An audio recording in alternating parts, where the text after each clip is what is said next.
We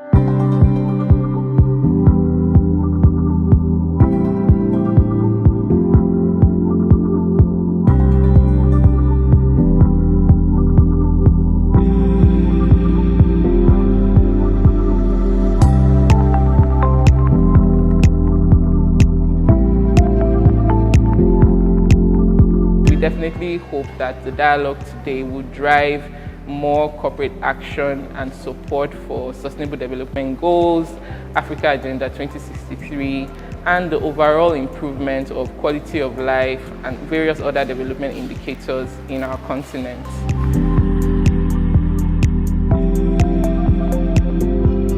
We recognize and appreciate the critical role business schools like the LBS are playing in stewarding a cadre of business leaders that are needed to drive business towards greater purpose for the good of society, the environment, as well as the economy.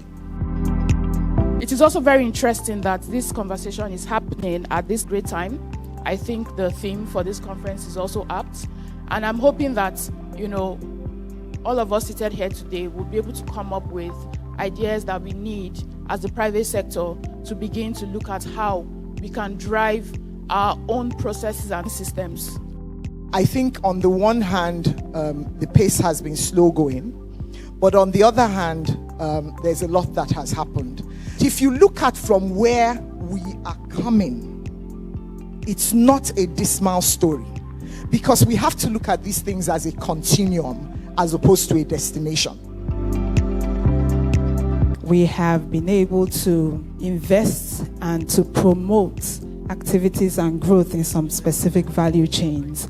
If the private sector can invest into the agricultural communities, then the farmers know that they have financial backing to be able to make investment.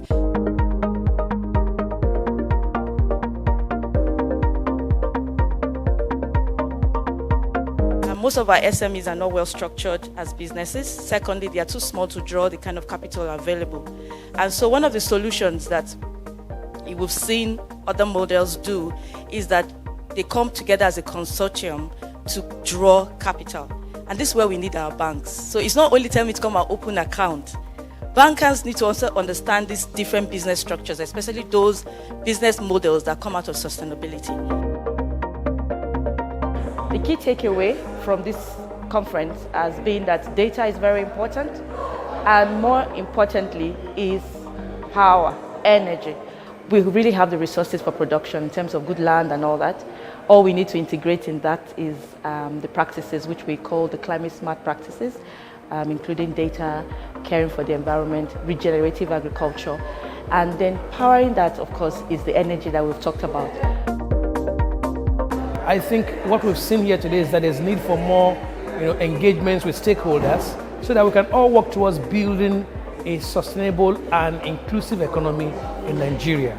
So I think one of my key learning points is the fact that most of the key stakeholders we're targeting, especially the SMEs, do not have the knowledge or the awareness. So there is need for more engagement programs, capacity building, awareness creation programs, so that they can learn more and so that they can be compliant to the internationally accepted disclosure and guidance from different institutions. I love the ideas that actually have been expressed in this gathering today. People have been able to bring out a lot of ideas and make suggestions. I just believe that these ideas will be articulated and probably put into very good use. Use these ideas to support the ongoing interventions.